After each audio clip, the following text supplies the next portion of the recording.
বর্ষামণি আপনি লিখেছেন, আমার ৩টা মেয়ে সন্তান, ছেলে সন্তান, লাভের কোনো আমল আছে কিনা?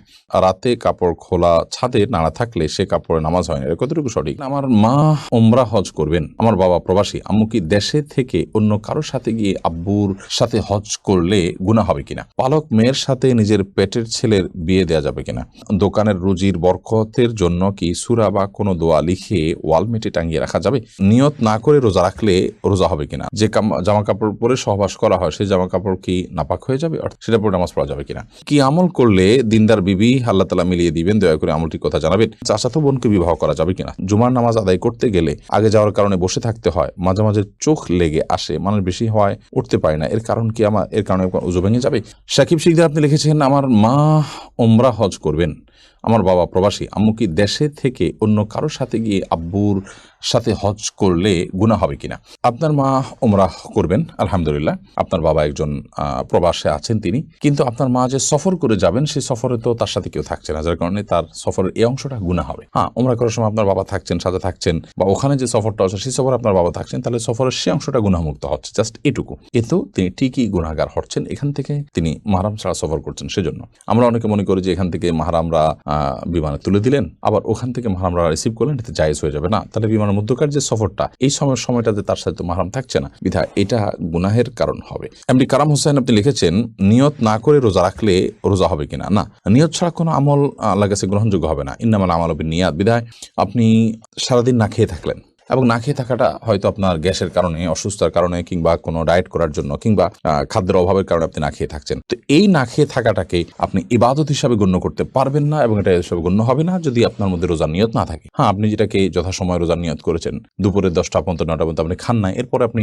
নিয়ত করেছেন ঠিক আছে আজকে তাহলে আমি রোজা রাখলাম। এই যে নিয়ত করলাম, রোজা রাখলাম, যে আমি না খেয়ে থাকছি আল্লাহকে খুশি করার জন্য, এটা একটা ইবাদত, সেই হিসাবে না খেয়ে থাকছি, তাহলে সেক্ষেত্রে আপনার সওয়াব হবে। আয়েশ ফরহাদ আপনি লিখেছেন, দোকানের রুজির বরকতের জন্য কি সূরা বা কোনো দোয়া লিখে ওয়ালমেটে টাঙিয়ে রাখা যাবে?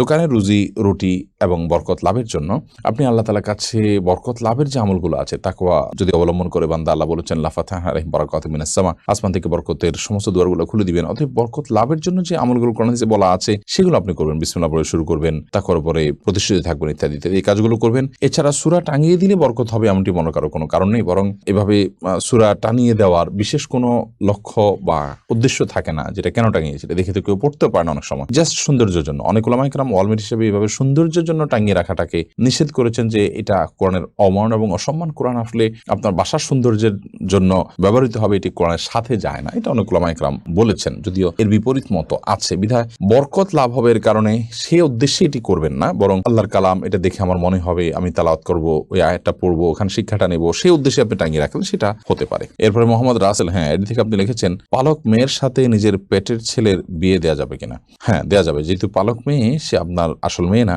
অতএব তাকে আপনি পেটের ছেলের সাথে বিয়ে দিতে পারেন। হ্যাঁ, যদি আপনার পালক মেয়েটা আপনার দুধ সন্তান হয় বা দুধ সম্পর্কিত আত্মীয় হয়, যার সাথে বিয়ে বন্ধন আবদ্ধ, হারাম, দুধের কারণে যে সম্পর্ক হয় সেটি যদি এই পর্যায়ে চলে যায়, তাহলে সে আপনার দুধ ভাই, যার কারণে তাকে আপনি বিয়ে করা জায়েজ হবে না। তো এরকম কিছু যদি না হয়, জাস্ট পালক মেয়ে, তাকে আপনি লালন পালন করেছেন, আপনার দুধ পান করেনি সে, তাহলে সেক্ষেত্রে, বা এই ছেলের সাথে আপনার যে ছেলে হয়েছে তার সাথে তার দুধের কোনো সম্পর্ক নেই সরাসরি, তাহলে সেক্ষেত্রে তার সাথে বিয়ে দিতে কোনো অসুবিধা নেই। তাসলিমা খানম আপনি লিখেছেন, রাতে কাপড় খোলা ছাদে নাড়া থাকলে সে কাপড়ে নামাজ হয় না, এটা কতটুকু সঠিক? না, এরকম কোনো কথা সঠিক নয়। যদি রাতে কাপড় খোলা ছাদে থাকে বা খোলা বারান্দায় থাকে, তাতে নামাজ হয়ে যাবে। নাপাক লাগলে সে নামাজ হবে না, এখানে নাপাক লেগেছে তার কোনো প্রমাণ তো নেই, বিধায় এ ধরনের কথা বিশ্বাস করার কোনো কারণ নেই। মোহাম্মদ হানজালা আপনি লিখেছেন, আমার ডান পায়ের বৃদ্ধাঙ্গুলি অনেকটাই কেটে গেছে, ডাক্তার বলেছে পানি না লাগাতে, এখন আমার ওযুর জন্য করণীয় কি? বৃদ্ধাঙ্গুলির ওই জায়গাটা যে ব্যান্ডেজ থাকে বা যেভাবে হোক পানি লাগানোর অসুবিধা হয়, তাহলে আপনি মুখ ধোবেন, হাত ধোবেন, যথারীতি ডান পা, যে পা সমস্যা আছে, যে পা সমস্যা নেই সে পা ধোবেন, যে পায়ে সমস্যা আছে ওই পাও ধোবেন, কিন্তু আঙ্গুলের সমস্যা আছে তাহলে আঙ্গুলটাকে এভাবে উঁচিয়ে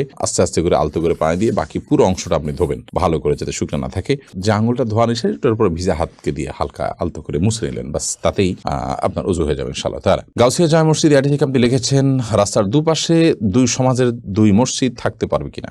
রাস্তার দুই পাশে দুই সমাজের দুই মসজিদ থাকতে পারবে কিনা? মাঝখানে 20 ফুট দূরত্ব, এটা খুবই গর্হিত কাজ। আল্লাহর ঘরকে আমরা এভাবে নিজেদের ঝগড়াঝাটির আপনার অস্ত্র বা মাধ্যম বানানো এটা উচিত নয়। আপনি দুইটা সমাজের বা দুইটা গোত্রের বা দুইটা বংশের মানুষ, দুইটা বাড়ির মানুষ নিজের মধ্যে গন্ডগোল ফাসাদ করে তাদের আলাদা আলাদা ঘর বাড়ি নির্মাণ করবেন আপনারা, সেটা আল্লাহর ঘরের প্রতি অসম্মান। বরং কোনো জায়গায় আগে থেকে মসজিদ আছে, সেই মসজিদে আমরা সালাত আদায় করবো, তাতে ওই মসজিদ কর্তৃপক্ষ যারা পরিচালনা করছেন বা যাদের বাড়ির সামনে মসজিদ তাদের সাথে শতমত পার্থক্য থাকুক, তারপরেও সালাত আদায় করবো এবং তারাও এখানকার সকল সালাত আদায়কারীকে অ্যাপ্রিসিয়েট করবে, শ্রদ্ধা প্রদর্শন করবে, আল্লাহর ঘরের মেহমানদেরকে তাদের সাথে কোনো প্রকার খারাপ আচরণ করবেন। এটি উভয় পক্ষেরই কর্তব্যের অংশ। আমরা এইভাবে যদি বিভাজন করতে থাকি আল্লাহর ঘর দিয়ে, সেটা অবশ্যই প্রশংসনীয় কিছু নয়। এক্ষেত্রে পুরাতন মসজিদারা যদি অসহায়তা করে তাদের যেমন গুনাহ হবে, নতুন মসজিদারা আলাদা করে আপনার মসজিদ নির্মাণ করে সমাজের লোকদেরকে বিভক্ত করছেন সেটিও গুনাহ হবে এবং দৃষ্টিকটু হবে, এটি আল্লাহর ঘরের অসম্মান হবে। মোহাম্মদ আহসানুল্লাহ আপনি লিখেছেন, ব্যাংক লোনের গ্যারান্টার হওয়ার ইসলামিক হুকুম কি? যদি লোনটা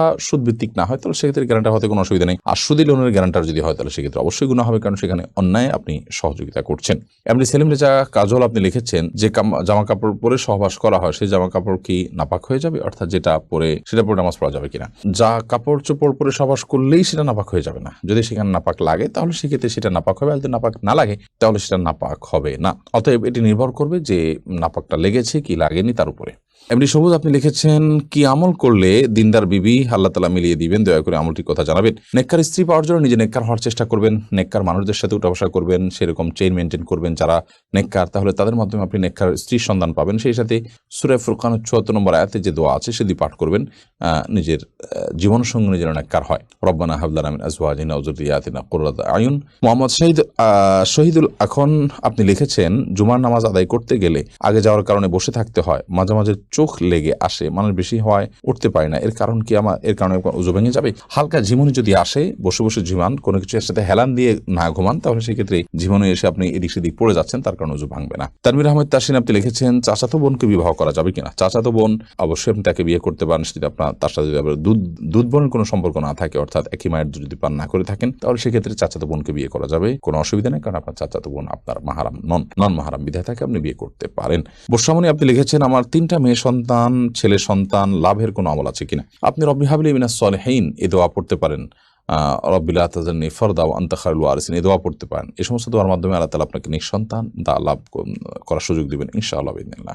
মোহাম্মদ আব্দুর রাজ্জাক আপনি লিখেছেন, যদি কাপড়ে নাপাক, বীর্য, প্রস্রাব ইত্যাদি লাগে এবং তা শুকিয়ে যায়, তাহলে সে কাপড় পরিধান করে নামাজ পড়া যাবে কিনা? বীর্য যদি লাগে, সেই বীর্যকে যদি শুকিয়ে যায় এবং শক্ত হয়ে যায়, সেটাকে খুঁচিয়ে যদি উঠে ফেলানো যায়, তাহলে তাদের সালাত আদায় করা যাবে, যদিও কিছু আলামত তাও থেকে যেতে পারে। তারপর সেখানে সালাত আদায় করা যেতে পারে। বীর্য পবিত্র করার জন্য পানিতে পবিত্র করাই যাবে, আর এর বাইরে এরকম খুঁচিয়ে তুলে ফেলা, এটাও বীর্য পবিত্র করার একটা পদ্ধতি। আর প্রস্রাব এবং এই জাতীয় নাপাক যেগুলো লাগে, যেগুলো খুঁচিয়ে ওঠার মতো নয়, সেগুলো লাগার পর ওই কাপড়কে ধুইতে হবে, ধোয়ার পর সেটি পাক হবে। যে জায়গা লেগেছে সেই জায়গাটুকু ধুলেই ইনশাআল্লাহ বিদিনিল্লাহ পাক হয়ে যাবে, অর্থাৎ নাপাকটা দূর করতে হবে।